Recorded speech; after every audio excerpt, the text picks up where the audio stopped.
Hi everyone, it's Delphine from the Archer and Olive Ambassador team. To be completely honest, I'm not the biggest fan of winter with its early darkness and biting cold. But over the years, I started to realize that shifting my mindset and adding a few cozy ritual could actually transform how I feel about this season. In today's video, I'm going to be making a spread giving you 5 tips to embrace and enjoy winter. And I'm only using 2 pens.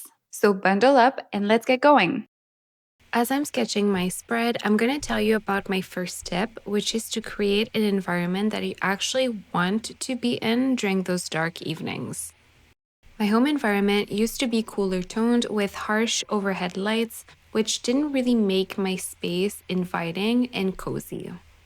Now I try to prioritize ambient lighting by swapping bright overhead lights for warm and softer lighting. I'm talking floor lamps, table lamps, hue lights, and candles. On the subject of candles, do try to get a couple of unscented ones to not overwhelm the entire scent of your home. Next up is textiles. My mother-in-law actually made me a crocheted blanket, which I absolutely love, and it creates so much texture in my living room. So try to layer your couch with throw blankets to make sure you want to curl up and never leave, and add some cushions too. That's actually one that I need to prioritize this winter. My second tip is all about romanticizing the season and diving into your hobbies. Instead of focusing on the things you can't do this season, the slowness of winter actually gives you permission to just rest. One thing that you can try to implement this winter is to write daily gratitudes in your Archer and Olive journal. Archer and Olive has so many different notebook sizes. I'm sure you'll find one that you love. And as always, you can use my affiliate code Delphine10 for 10% off your order. But writing gratitudes down is not necessarily about life-changing things. It can be things like drinking a delicious hot cup of coffee, cuddling with your dog, or taking the time to move your body. Writing down your thoughts and small joys in a journal can actually shift your mindset about this season. It makes you notice the good parts of winter instead of just the bad parts. But beyond that, winter is also the perfect time to dive into your hobbies, especially if they're screen-free, like reading a good book or doodling. And if you want to draw alongside me, I invite you to download the printable that I created on Archer and Olive's blog. The first pen that I'll be using are the Duographs from Archer and Olive. As you can see, the pens have 2 nib types. There's a fine tip and a chisel tip. Winter might also be the best time to learn a new skill that you had been wanting to dive into, like crocheting, knitting, watercoloring, or even baking. My third tip might sound counterintuitive, but stay with me. Embrace the cold. I know how this sounds. I'm very well aware of how brutal winter can get. I'm Canadian, so I'm talking minus 30 Celsius, wind, and snowstorm. But sometimes the best way to stop dreading winter is to actually go outside and experience it. Good winter boots, a long, warm coat, layers with merino wool, mittens, a toque, and possibly even hot pads. Once you've bundled up, you're ready to try an outdoor activity, and it doesn't have to be revolutionary. A walk in your neighborhood, snowshoeing in a nearby trail, skating outdoors, or go to a winter park and slide.